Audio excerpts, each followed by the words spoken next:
ଖ୍ରୀଷ୍ଟପୂର୍ବ 261 ବେଳର କଥା। କଳିଙ୍ଗ ରାଜାଙ୍କ ନିକଟକୁ ପାଟଳିପୁତ୍ରରୁ ଏକ ସନ୍ଦେଶ ଆସେ,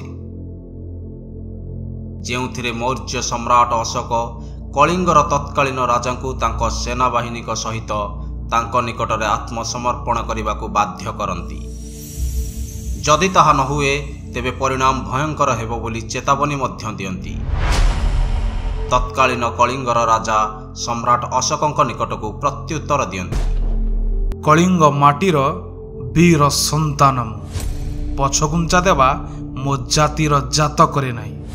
ଯେକୌଣସି ପରିସ୍ଥିତି ଆସିଲେ ମଧ୍ୟ ମୁଁ ଏବଂ ମୋ କଳିଙ୍ଗବାସୀ ସାମ୍ନା କରିବାକୁ ପ୍ରସ୍ତୁତ। ଏହା ଶୁଣି ସମ୍ରାଟ ଅଶୋକ ଅତ୍ୟନ୍ତ କ୍ରୋଧିତ ହୋଇ କଳିଙ୍ଗ ବିରୁଦ୍ଧରେ ଯୁଦ୍ଧ ଘୋଷଣା କରନ୍ତି। ଏଇଠୁ କଳିଙ୍ଗ ଯୁଦ୍ଧର ସୂତ୍ରପାତ ହୁଏ।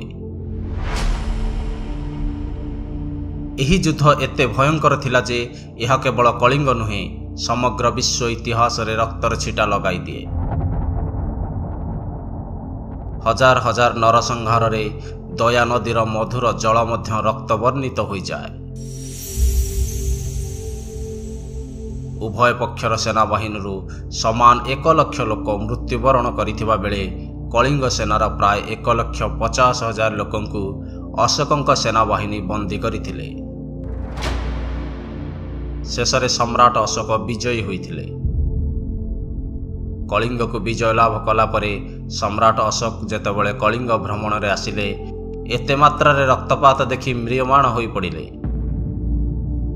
ତଥାପି କଳିଙ୍ଗ ବିଜୟ ପରେ ସମ୍ରାଟ ଅଶୋକ ଘୋଷଣା କଲେ, ଆଜି ଯିଏ ଯାହା ମାଗିବ ମୁଁ ଯଥାଶୀଘ୍ର ପୂରଣ କରିବି। ଏହି ଘୋଷଣା ଶୁଣି ତାଙ୍କ ପାଖକୁ ଜଣେ ବୟସ୍କ ବୃଦ୍ଧା ଯାଇ କହିଲେ, ମଣିମା, ମୋତେ ମୋର 2ଟି ପୁତ୍ର ଦରକାର। ସମ୍ରାଟ ଅଶୋକ କହିଲେ, ତେବେ ମୁଁ ନିଶ୍ଚୟ ତୁମର 2 ପୁତ୍ରକୁ ଖୋଜି ଆଣିଦେବି। କିନ୍ତୁ ବୃଦ୍ଧା ଜଣକ ଉତ୍ତର ଦେଲେ, ହେଲେ ମୋର ସେ 2 ପୁତ୍ର କଳିଙ୍ଗ ଯୁଦ୍ଧରେ ଆପଣଙ୍କ ସହ ଲଢ଼ି ପ୍ରାଣ ହରାଇଛନ୍ତି, ଦେଇପାରିବେ? ଏହାପରେ ସମ୍ରାଟ ଅଶୋକ ବିଚଳିତ ହୋଇ ଉଠିଲେ, ସ୍ତବ୍ଧ ହୋଇଗଲେ ଯୁଦ୍ଧର ବିଭୀଷିକା ଦେଖି।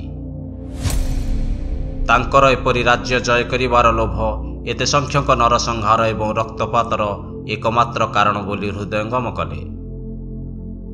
ହିଂସା ପ୍ରଣୋଦିତ ତରବାରୀର ଜୟ ନୁହେଁ, ମାନବ ହୃଦୟକୁ ଜୟ କରିବା ହେଉଛି ପ୍ରକୃତ ଜୟ ବୋଲି ଅନୁଭବ କରି ସେ ଅସ୍ତ୍ର ପରିତ୍ୟାଗ କଲେ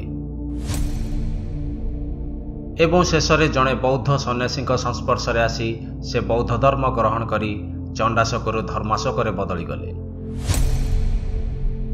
ଗୋଟିଏ ପାର୍ଶ୍ୱରେ କଳିଙ୍ଗର ଯୋଦ୍ଧାମାନେ ମୃତ୍ୟୁକୁ ପଛେ ଗ୍ରହଣ କରିଥିଲେ, ହେଲେ ଶତ୍ରୁର ଆଗରେ ମୁଣ୍ଡ ନ ନୁଆଁଇ ନିଜ ବୀରତ୍ୱର ପରିଚୟ ଦେଇଥିଲେ ଏବଂ ଅନ୍ୟପଟେ ସେହି କଳିଙ୍ଗ ମାଟି ସମ୍ରାଟ ଅଶୋକଙ୍କ ଭଳି ଅତ୍ୟନ୍ତ କ୍ରୂର ଏବଂ ପରାକ୍ରମୀ ରାଜାକୁ ମଧ୍ୟ ଅସ୍ତ୍ର ପରିତ୍ୟାଗ କରାଇ ଧର୍ମାଶୋକରେ ପରିବର୍ତ୍ତିତ କରିଥିଲା।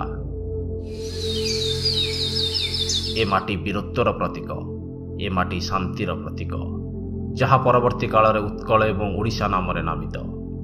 ଯେଉଁ ମାଟି ଜନ୍ମ ଦେଇଛି ଅନେକ ବୀରପୁତ୍ରଙ୍କୁ, କଳା ଭାସ୍କର୍ଯ୍ୟରେ ପୂର୍ଣ୍ଣ ଗର୍ଭା ଏ ମାଟି। ଜଗତର ନାଥ ଜଗନ୍ନାଥ ଯେଉଁ ମାଟିର ଆରାଧ୍ୟ, ବିଶ୍ୱବିଦିତ ଏହି ମାଟି ପାଇଁ କୋଟି କୋଟି ଓଡ଼ିଆ ଆଜି ଗର୍ବିତ।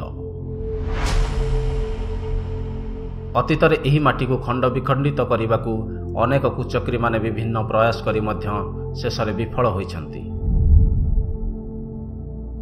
1568 ମସିହାରେ କଳିଙ୍ଗର ଶେଷ ରାଜା ମୁକୁନ୍ଦ ଦେବଙ୍କ ଦେହାନ୍ତ ପରେ ବ୍ରିଟିଶ ଶାସନରୁ ଅଲଗା ହୋଇ ଏକ ସ୍ୱତନ୍ତ୍ର ଉତ୍କଳ ପ୍ରଦେଶ ଗଠନ କରିବା ପାଇଁ ମଧୁସୂଦନ ଦାସ, ଫକୀରମୋହନ ସେନାପତି, ଗୋପବନ୍ଧୁ ଦାସ, ନୀଳକଣ୍ଠ ଦାସ, ଗଙ୍ଗାଧର ମେହେର, ରାଧାନାଥ ରାୟ, ବାସୁଦେବ ସୁଢଳଦେବ ଓ କୃଷ୍ଣଚନ୍ଦ୍ର ଗଜପତିଙ୍କ ଚେଷ୍ଟାରେ ଆନ୍ଦୋଳନ ଆରମ୍ଭ ହୁଏ।